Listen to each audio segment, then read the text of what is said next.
स्वतंत्रता का महीना है, तो आप लोग कड़ी से कड़ी जोड़िएगा और ऊर्जा बनाए रखिएगा कि कोटि नमन उस भूमि को, कोटि नमन उस भूमि को जिससे यह स्वाभिमान मिला,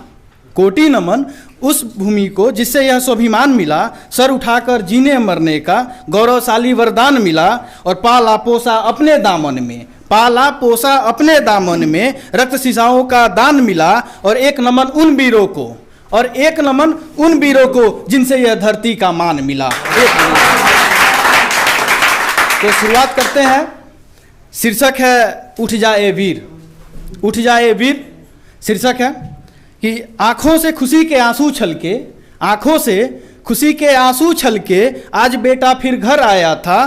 उन कांप रहे निर्बल हाथों ने घी का दीपक जलाया था। थी यौवन की चित्कार कहीं, थी यौवन की चित्कार कहीं, एक पेरसी का दिल धड़का था, और इस सुखद मिलन की बेला को जो पल पल में तड़पा था, और थी चटक रही कंधे की हड्डी, शरीर लिए थे जख्म कई, थी चटक रही। वो वीर सैनिक का है जो अपने फौजी भाई जो है सरहद से जब घर पे आते हैं उनके लिए है कि आंखों में खुशी के आंसू छलके आज बेटा फिर घर आया था, उन कांप रहे निर्मम हाथों ने घी का दीपक जलाया था, और थी यौवन की चित्कार कहीं, एक प्रेयसी का दिल धड़का था, इस सुखद मिलन में जो पल पल जो विरह में पल तड़पा था, और थी चटक रही कंधे की हड्डी और बदन लिए था जख्म कई, वो माँ के हाथों से खाने बैठा उसके जख्मों का हर मरहम यही, कि वो माँ के हाथों से खाने बैठा उसके मरहम का,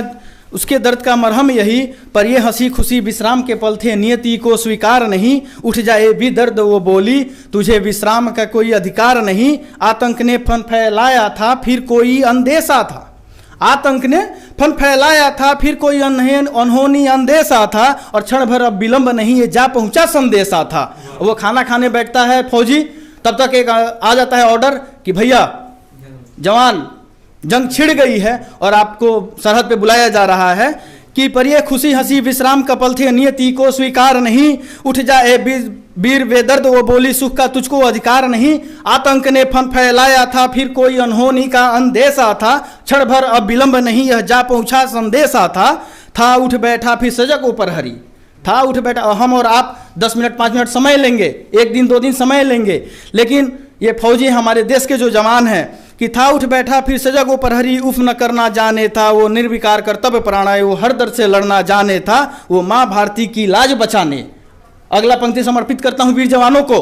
कि वो भारत माँ की लाज बचाने उस बूढ़ी माँ को छोड़ चला, और देश की वचन निभाने उस प्रेयसी का दिल तोड़ चला। वो भारत माँ की लाज बचाने, वो भारत माँ की लाज बचाने उस बूढ़ी माँ का दिल तोड़ चला, और देश की वो वचन निभाने उस प्रेयसी का दिल तोड़ चला। एक कसक किसी कोने के दिल में लेकर अपने साथ चला, शत्रु को नरक का द्वार दिखाने वो लेकर मन में आग चला। बन लावा वह चला था वो बन आधी गूंज उठा, बन लावा वह बह चला था बन आधी वो गूंज उठा, एक विषाद जलजला मानो दुश्मन खेमे पर टूट पड़ा, जो छुड़ा घोपने जाने केवल छर से निर्बल की छाती में, वो आतंकी थे अब आतंकित, वो आतंकी थे अब आतंकित, एक निर्बल बल के हाथी से बनराज थी लहूलुहान यूं छाती पूरी, थी लहूलुहान यूं छाती पूरी, सीना छलनी अंगारों से, और बनराज ना रुकने वाला था उन विषधर के फुंकारों से, बनराज ना रुकने वाला था उन विषधर के उन फुंकार। था प्रलय का यूं प्राय बना वो दुश्मन का सीना कांप उठा, था कोई कुत्ते की मौत मारा कोई पीठ दिखाकर भाग उठा, हर दिशा में जय जयकार हुई और विजय पताका फहर उठा, तब जाकर गिरा मातृभूमि का रक्षक और समय मानो वहीं ठहर उठा। प्रेयसी का मांग तो भर न सकेगा, प्रेयसी का मांग तो भर न सकेगा, जीर्णोद्धार वो कर बैठा, और लाल रंग से लाल धरा का नूतन श्रृंगार वो कर बैठा। अपनों की अंतिम याद लिए और चेहरे पर मुस्कान लिए, आंखों में 3 रंग पावन का, हृदय में एक अभिमान लिए, भारत माता की गोदी में वो चिर निद्रा में सोया था। अगले क्षण पे हम आप लोगों का साथ और भारत माता की जय के जयकारों से जानना चाहेंगे कि भारत माता की गोदी में वो चिर निद्रा में सोया था, उसको घायल करने वाला खंजर विशेषज्ञ के रोया था संकट भारी टला वतन से फिर खुशियों का मौसम आया था संकट भारी टला वतन से फिर खुशियों का मौसम आया था, संकट मोचन के घर में लेकिन गहर अंधेरा छाया था, संकट मोचन के घर में लेकिन शुरुआत में हुआ था कि कि जब वो फौजी घर पे आया था तो उसकी माँ ने घी का दीपक जलाया था, और एक बार फिर से घी का दीपक जल रहा है कि आंखों में दुख के आंसू छलके आज बेटा घर आया था, कि आंखों में दुख के आंसू छलके आज बेटा फिर घर आया था, उसका अपने निर्मम मां के हाथों ने फिर से घी के दीपक जलाया था।